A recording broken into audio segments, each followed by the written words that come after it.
Kominsky Method. I'm not into series so much. Or not anymore, or if this is changing, this statement, no series for me, no soup for you.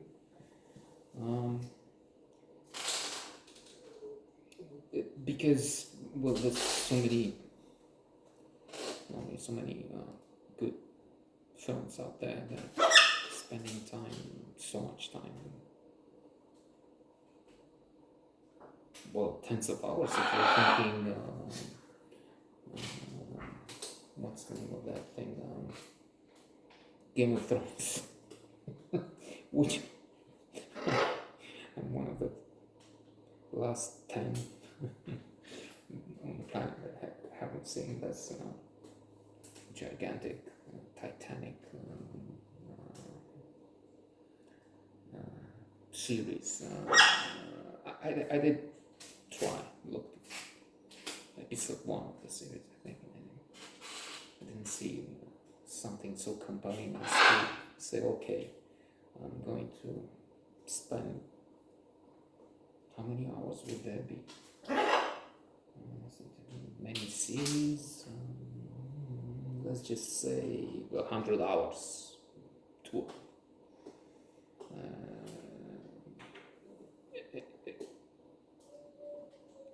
And the reason why this episode was on the screen is because it was this madness, otherwise I wouldn't feel the urge. So it's like that. Of course, there's Breaking Bad, there's Mad Men, there's 40 Towers. 40 Towers, the best comedy series ever. And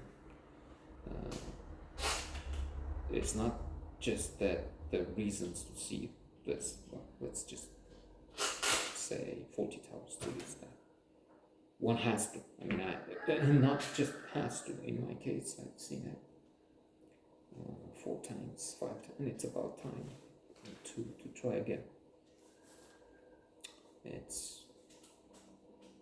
You're a waste of space.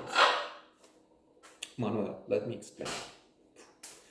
Alan Arkin, from Catch-22 to Little Miss Sunshine. That's what came when I wrote this, and it's what came to mind. Michael Douglas, of course, a fantastic Renaissance man. He's not just a wonderful actor, but it's extraordinary how he aged. We all aged. It's that joke. Oh, we were so young and good looking, especially me, and now we're so old and decrepit, especially you. Looking at him I was thinking he's 30 years, 40 years younger than Alan Arkin in this series, this episode. Let's see, maybe he gets younger. Alan Arkin look like he's younger. So anyway, he produced One Flew Over the Cuckoo's Nest so many years ago, and produced at the top of which won the Oscar for Best Film, of course. Milos Forman, Jack Nicholson, fabulous, extraordinary. One of the best films ever. Surely on all-time 100 movies list. New York Times is best 1000, and on mine top 2550. Pure Cuckoo's Nest. This Wall Street, this The Game, in which I liked him. Remember that I put it here. And this one is promising, and I understand very good. That's the reason I'm nominated for Best Series and so much more. So that's why I started, as I said yesterday. First episode is pretty good, with highlights, with Michael Douglas and I can talk about movie. Let's make a promo. So what about the thing? And Michael Douglas is thinking a couple of seconds, too much. In television, you don't think in television era. Something like very funny. But then Michael Douglas says something like, well, it's extraordinary. It's so much like life, where you have comedy, but then in the next moment you have the tragic events. And indeed, it's amusing. It's acting class. And there's a date there, but then the friend who's dying of cancer. Let me finish with that moment in acting class when there's a student, and she has as a theme Steel Magnolia, the moment when Sally Field cries, I'm mad, because her young daughter,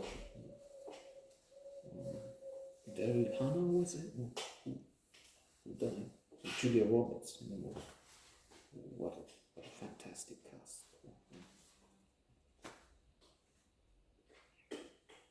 Anyway, Dolly Parton. So, and she's doing it as Sally Fields did. But then the teacher says, okay, now let's change that. That's what she did. You think now. And then, yes, it's better because it says, oh, I'm mad. It's crying, but changing perspective. It makes you think of, I think it was Diderot centuries ago, who looked at acting and said, okay, what's the proper approach attitude?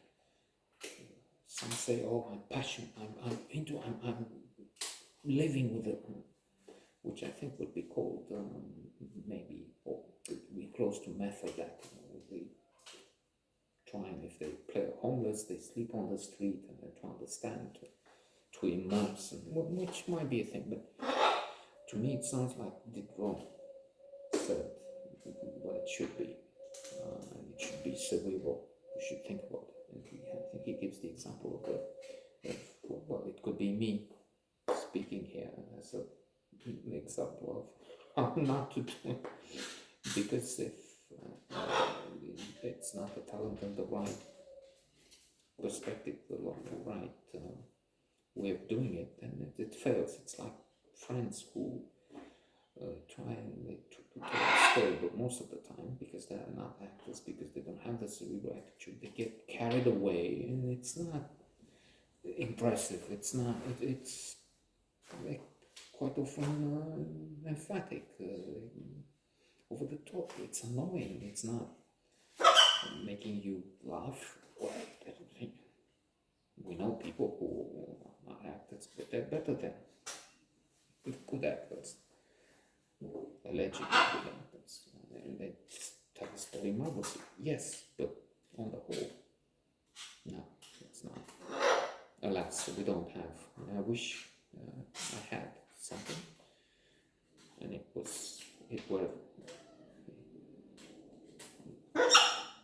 had been discovered a long time ago. But it's you have to think how to, not to feel, to be in it, to